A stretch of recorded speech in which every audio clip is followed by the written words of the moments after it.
bem-vindos, muito bem-vindas ao podcast do Círculo das Emoções. Eu sou Nanda Biolchini, idealizadora desse projeto, e estou aqui hoje com o Lucas e com a Sol, do Tribe Zen, para a gente olhar nos olhos das principais feridas emocionais que determinam nossa personalidade, nosso traço de caráter. Olhar também é cuidar, né? Sim, o primeiro episódio já me trouxe excelentes reflexões e agora aprofundar nesses temas assim vai ser maravilhoso. Gratidão. Gratidão, Lucas. É lindo isso, Sol, porque prestar atenção é amar. Sim. Amar é cuidar. Já me veio uma imagem aqui, pequenininha, machucando, correndo pra minha mãe. Olha, olha, olha. É olhar pra ferida, né? É isso aí. Hoje a gente vai cuidar da ferida da rejeição. Uma das feridas mais profundas que o ser humano carrega, no sentido de ser a única ferida que toca no ser. Todas as outras vão tocar no ter e no fazer. Mas a ferida da rejeição, ela entra numa base muito primordial, porque é constituída dentro da nossa memória uterina. A ferida da rejeição começa a acontecer quando a gente está lá, dentro do útero, dentro do ventre da nossa mamãe. E sentindo com ela tudo o que ela está passando. Cada respiração, cada medo, cada insegurança, cada alegria, cada conquista, cada realização. Então, pensa que para um feto que está no útero da mãe, o útero é o planeta Terra dele. O útero é o universo dele. É tudo que existe. E esse feto sente junto com a mãe. Quando essa mãe fica tensa e ela respira mais ofegante, passa menos nutrição pelo cordão umbilical. E esse neném está sentindo essa contração, essa tensão, esse medo. E, gente, quando a gente pensa numa mulher que acabou de descobrir que está grávida, tem como não haver nenhuma tensão? A sua vida vai mudar por inteiro. Né? Exatamente. Um turbilhão de inseguranças. Será que eu vou dar conta financeiramente, emocionalmente? Será que o meu companheiro vai ficar comigo? Ou se eu não sou casada ainda, como é que eu vou contar isso para minha família? Será que a minha família vai aceitar ou não? Qual é a condição financeira na qual eu estou inserida hoje? É leve, é suave ou não? Talvez essa criança passe necessidade. Meu Deus, e no parto? E se eu morrer? E se eu morrer dando à luz a essa criança? Percebam que, involuntariamente, toda mulher que se descobre grávida vai ter uma inundação desses pensamentos, dessas frequências de medo. E o feto está sentindo tudo isso lá dentro da barriguinha da mamãe. E em algumas histórias acontece algum episódio mais relevante, traumático e que gera realmente uma memória muito profunda. E em outros casos, você vai conversar com a sua mãe, e isso é um convite que eu sempre faço nos meus trabalhos terapêuticos. Existe um momento que eu convido a pessoa que está sendo tratada comigo para conversar e desvelar essa história, tirar os véus, né? Tirar o floreamento dessa história para compreender o que de fato aconteceu. E na maior parte das vezes vão conversar com as mamães e as mamães falam: não, foi tudo bem, tá tudo tranquilo, nada aconteceu. Só que a vida toda continua acontecendo. Né? Todas as emoções continuam acontecendo. Então, mais uma vez, é impossível não ter nenhum rastro dessa memória emocional da rejeição. Todos nós temos. E aí o que acontece? Como esse feto sente tudo dentro do útero da mãe, tem hora que esse útero tá quente, caloroso, gostoso, suculento, acolhendo ele. Mas tem hora que às vezes ele se mexe, ele dá um chutinho na barriga da mãe. E não por causa disso, mas por conta da condição externa do ambiente que continua acontecendo, essa mãe talvez esteja mais preocupada, com medo, com alguma tristeza. E, de repente, o mundo dele, o útero, se torna frio, seco, contrai, aperta. E isso vai gerando um desconforto. Nesse momento, Qual é a memória emocional que se estabelece? Quando eu existo, quando eu me movo, o meu mundo se torna apertado. Quando eu me expresso e quando eu existo, fica ruim, fica desagradável. Eu sou rejeitado por esse mundo. Sim. Uau, Nossa. um aprendizado na prática, aprendizado empírico mesmo. E é assim que a gente aprende também, né? Você tem uma resposta de algo que você faz e você fala, opa, tô mais ligado aqui. Né? Os testes em laboratório são feitos assim, né? Aqueles testes de Pavlov, famosos testes que faz o cão salivar toda vez que toca uma sineta, né? Um barulho, e ele linka isso. Olha que legal isso que o Ananda está trazendo aí, porque isso vai ensinando e programando. Programando. Uau. E percebam que os nossos neurônios já estão presentes no nosso corpo desde a formação no feto, mas as sinapses, as conexões neurais por onde passam as informações, elas vão sendo estabelecidas ao longo da vida e especialmente da infância. E aí, nesse momento, existe uma coisa bem técnica, né? Que é a mielinização da coluna vertebral, que ela vai descendo pela coluna vertebral e, nesse momento, ela está na região da cabeça. Ou seja, as memórias emocionais de rejeição registradas no útero fazem com que essa pessoa tenha muita energia e sinapses concentradas na cabeça, na região da cabeça.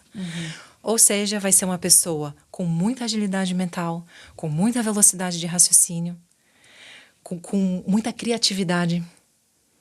Ela cria mundos dentro da cabeça dela. E aí vem o entendimento de quanto menos eu existo no mundo fora, mais seguro é. Porque se eu me mexo e esse útero aperta, então deixa eu ficar quietinho. Quanto menos eu expresso, quanto menos eu me movo, quanto menos eu peço, quanto menos eu boto a boca no mundo, mais confortável fica. Mais seguro. Mais seguro fica.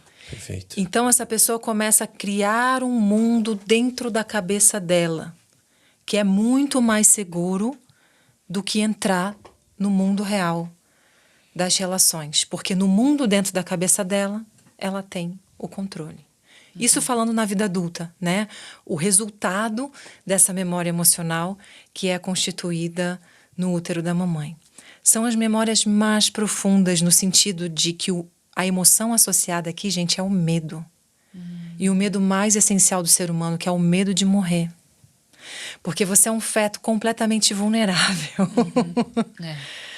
Completamente vulnerável. Então percebam que as pessoas que sofrem síndrome do pânico têm memórias emocionais relacionadas à vivência no útero e à rejeição. É como se o neocórtex saísse do comando e a energia dela caísse para um cérebro reptiliano. Sobrevivência. Sobrevivência. Que está relacionado a essas memórias do útero, que são as memórias mais primordiais do medo de morrer. Esse medo ele pode ser abafado também com a emoção da raiva, por exemplo. Vinha a raiva primeiro, mas que no fundo tem o medo? Sim, porque a raiva é uma tentativa de desbloquear a cristalização para a energia poder fluir. Mas a raiva é bem mais para frente, só.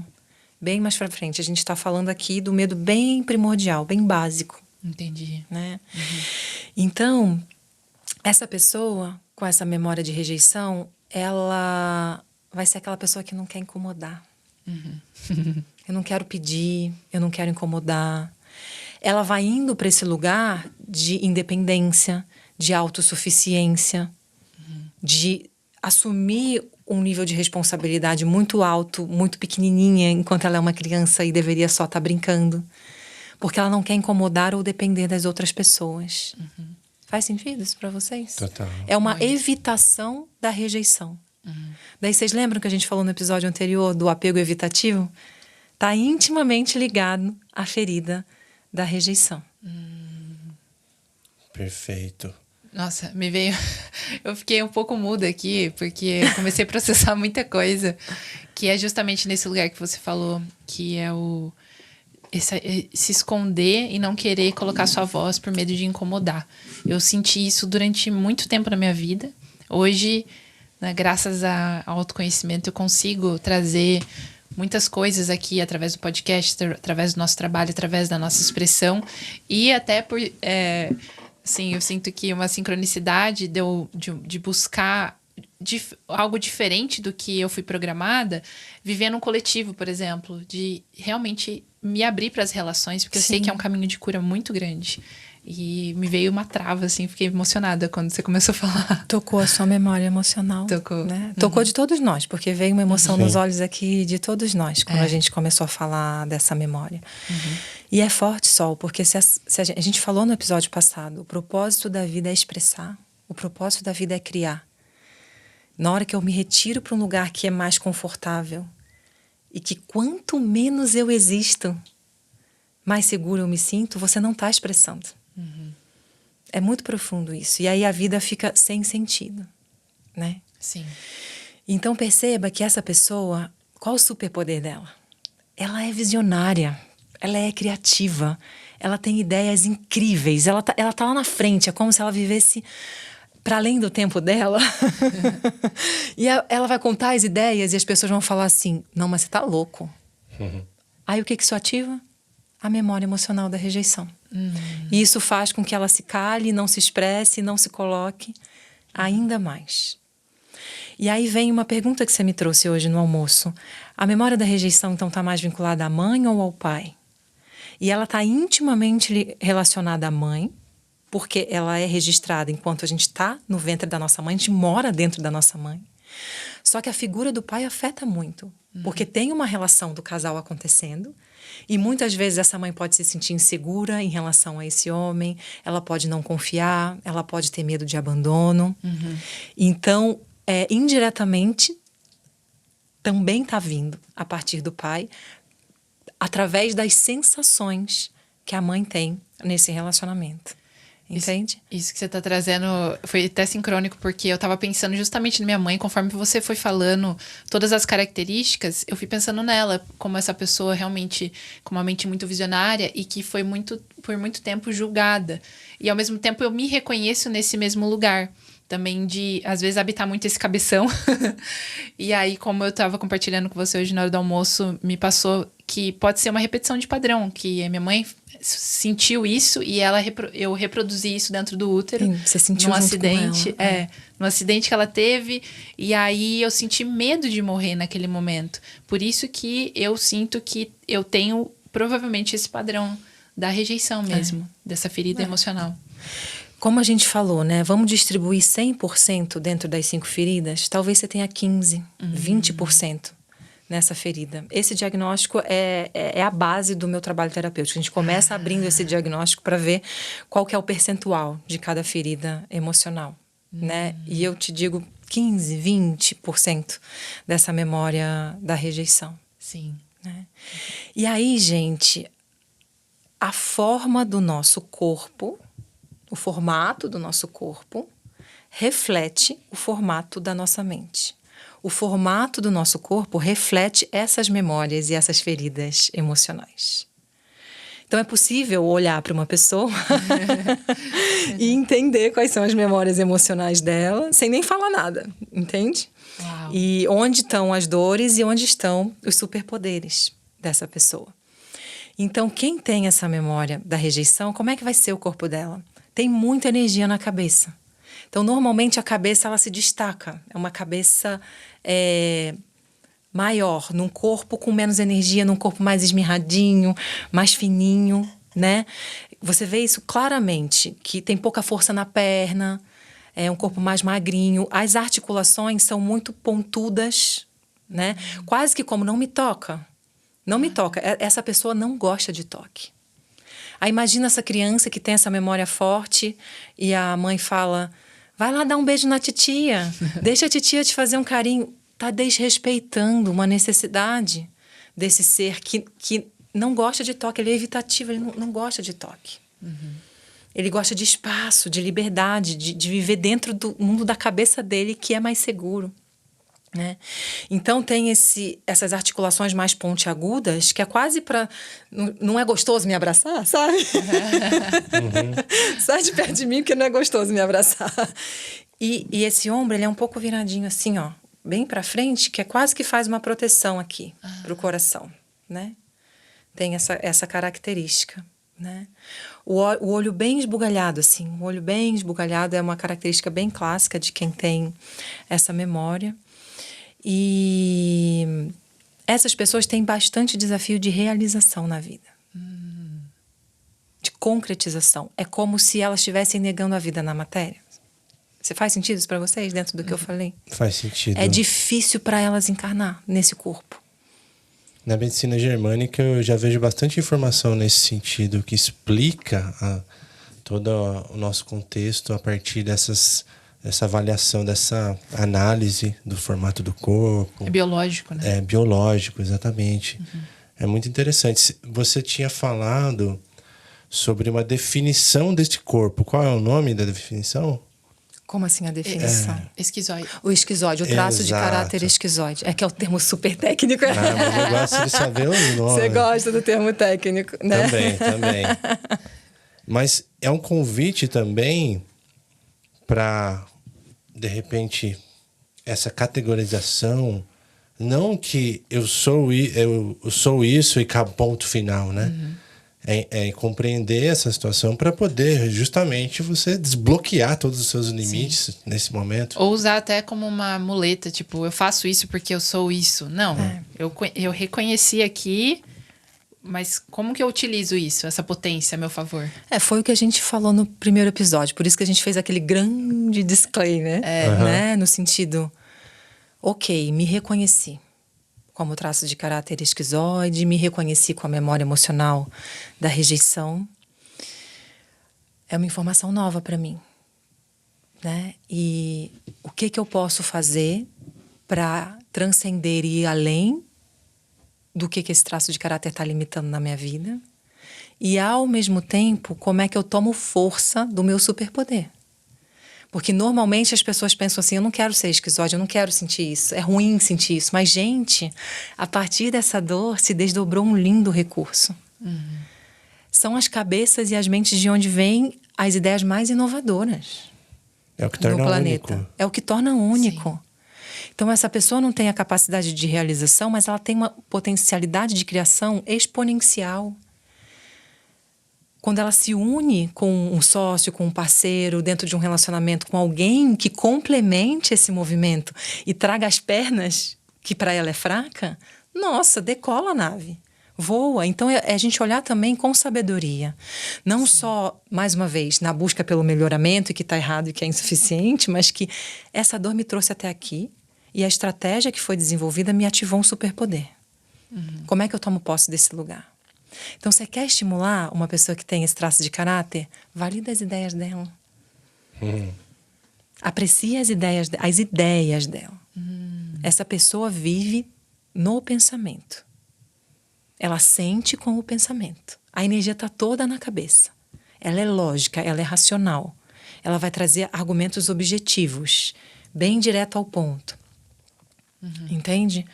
Então, querer que ela entre num movimento super afetivo, super amoroso, e que ela te abrace, te acolha e faça carinho, não vai rolar. Ela precisa de distância. O toque para ela é invasivo. É desagradável. Então, pensa num relacionamento afetivo. Mais uma vez, né? Se você tem uma pessoa com esse traço de caráter e uma outra pessoa com a próximo traço de caráter que a gente vai falar, que é o oral, e que precisa do contato. Então, novamente, a gente tem esse desafio de uma pessoa que precisa do espaço, que está lá no apego evitativo, se relacionando com uma outra pessoa que quer o contato, que quer o toque. Né? Ela precisa de espaço dentro da relação. E quando a gente consegue respeitar isso, ela cresce. Quando a gente consegue validar as suas ideias, essa pessoa vai ocupando o teu lugar, o seu próprio lugar de criação. Uau! Impressionante. Eu comecei a visualizar aqui que essa estratégia de sobrevivência é uma inteligência da própria vida, né? Não tem como você negar algo que é a inteligência da vida. De ver que para sobreviver a gente criou mecanismos diferentes e se complementa É com o outros. substrato que faz evoluir. É o presente da vida convidando a você experienciar e transcender isso. Eu acho isso fantástico. Perfeito, gente. Então, veja, quando ela tá relaxada, a cabeça dela pesa, ela vai fazer assim, ó. O olho cai, sabe? Precisa intencionalmente subir uma energia para ela poder se expressar. E tá nesse lugar de fala. Né? Eu vejo essa singularidade de uma forma bela. A gente pode olhar para isso com medo também e falar, nossa, olha, problema ali, não é tão bom, isso eu não queria aquilo, queria ser de outra forma. Mas essa singularidade, se a gente vê isso na natureza, se todos os insetos, animais fossem iguais, cada um não faria a sua parte compondo aqui esse ecossistema. Então nós, como indivíduos singulares, é muito interessante ter essas características distintas. É muito interessante. Muito. Porque temos, né, no design humano geradores, projetores, manifestadores, e para a gente se descobrir, se espelhar e viver essa experiência tão bonita. É tudo peça de uma única coisa. Sim, que se complementa, né? E que ganha força junto. Isso é muito Ganha força junto. importante. Maravilhoso. E aí, qual que é o caminho, né? De desenvolvimento, harmonização, vamos dizer, elevação dessa pessoa. Passa por dar um grande sim para a vida encarnada. O espírito dela foge da matéria. Então ela vai precisar... Sim, eu aceito. Sim, eu vou descer. Eu vou realizar. Eu não vou desistir. Né? Ela precisa ocupar o seu templo sagrado, o corpo, com presença. É muito exigir para ela que ela faça isso o tempo todo, porque a gente também tem que aceitar a característica que foi desenvolvida ali como estratégia de sobrevivência. Mas conforme ela vai conseguindo estar mais presente no corpo, a trazer um pouco mais de energia para o corpo, ela vai ficando mais equilibrada e sentindo mais confortável de existir. E quando ela se sente mais confortável de existir, ela pode colocar suas ideias no mundo. E ela pode criar. E ela pode trazer essas visões dentro dos seus relacionamentos, do seu trabalho. Né? E aí, conforme as pessoas que estão ao redor validam, incentivam, compram essas ideias, ela vai ganhando ainda mais espaço e confiança, que vai acalmando essa memória de dor da rejeição. Porque a rejeição cala, né? Sim. E essa validação começa por ela mesma, né? Por ela mesma só. Uau. Por ela mesma. Bancar suas ideias. Porque ela já está fazendo isso dentro do seu próprio mundo. Ela cria mundos, né? E vive dentro dele. Então, é desafiador, porque eu criei um mundo e vivo dentro dele, e quando eu olho para a realidade, está muito distante desse mundo que eu criei na minha mente. E isso dói. Então, veja que tem um lado um pouco fantasioso, um lado um pouco idealista, um lado um pouco romântico. E que dentro do amadurecimento emocional e do adultecer, tem uma dor de desconstrução desse romantismo, desse ideal, para colocar os pés no mundo real. Tem uma dor de crescimento aí, mas que é necessária para que se torne um adulto que dá conta da própria vida, né? Um adulto funcional.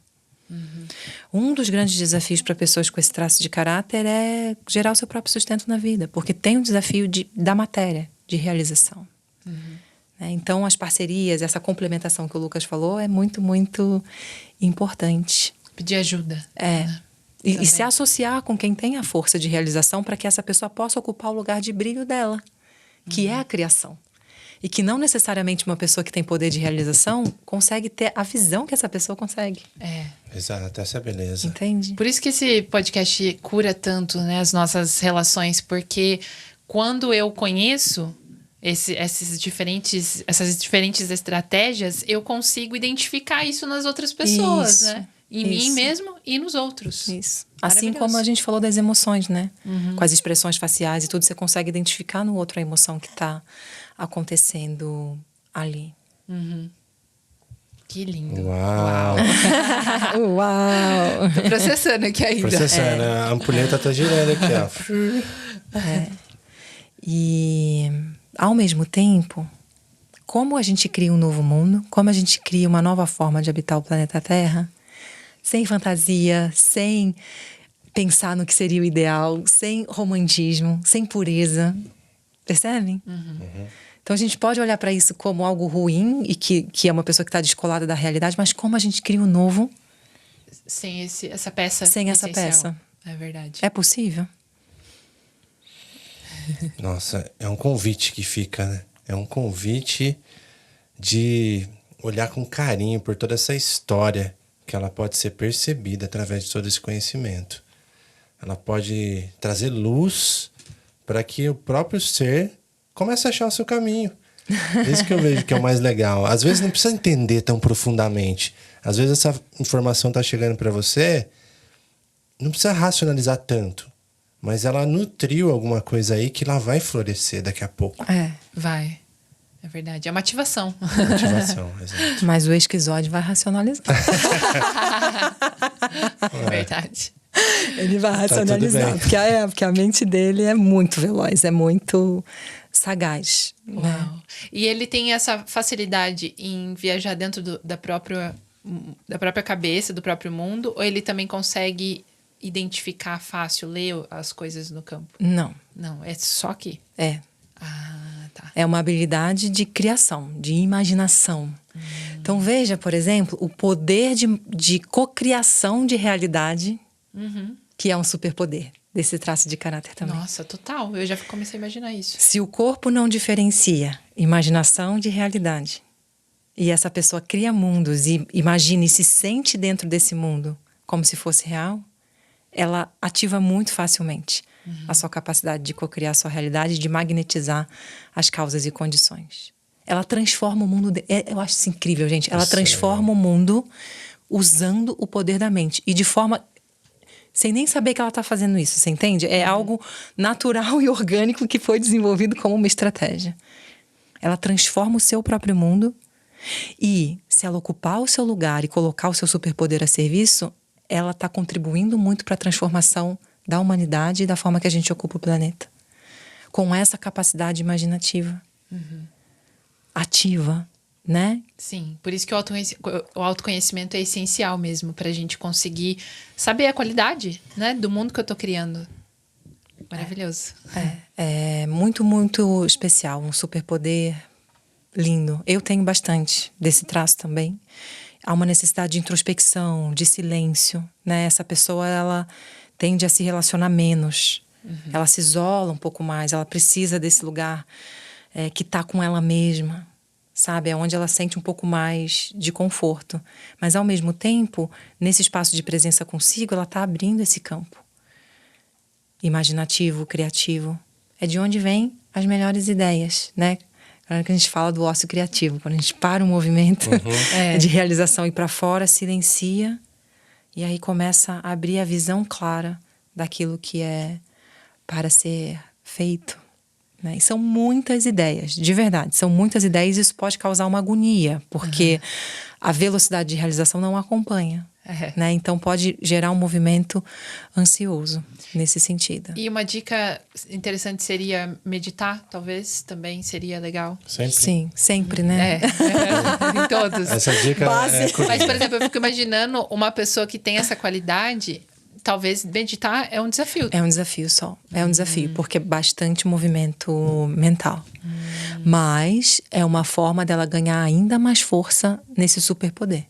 Pra ser Porque intencional. fica fino, intencional, sabe? Reto, direto, assim. É um belo, belo caminho. Uau! Já tô curiosa pra saber quem se identificou com esse traço de caráter. Eu também tô curiosa. Se você se identificou, comenta aqui. Conta pra gente como que você se reconheceu dentro da dor, da rejeição e do traço de caráter do esquizoide. Quais são as redes que o pessoal pode te encontrar, Nanda? @Círculo das Emoções, @Nanda Biocchini, @TribeZen. Aí. Marca a gente, faz um story e conta pra gente como que foi essa experiência. Agora que estamos no YouTube, é muito legal você comentar. A gente tem um espaço de troca muito profundo. Sentimos isso também no Tribe Zen, que esse relacionamento se afinou mais. Então comente aí, traga uma nova discussão. E como o próprio nome diz, Círculo das Emoções. Sinta-se nesse círculo aqui conosco. Eu vou aproveitar para fazer um convite, então, já que você chamou para vir pro Círculo, né? Oba! Isso. No final de semana do dia 20 de janeiro, a gente vai ter um retiro presencial, um retiro do Círculo das Emoções. Então, se você se conecta com o nosso conteúdo, se você quer aprofundar na experiência direta de tudo isso que compartilhamos aqui, vai lá no link da bio do Círculo das Emoções e deixa seu nome na lista de interesse. Vem participar com a gente, porque vai ser uma experiência bem, bem especial. Gratidão, recomendo. Gratidão, também recomendo. Gratidão, queridos. Até a próxima. Até a próxima. Até, Tchau, tchau. tchau, pessoal.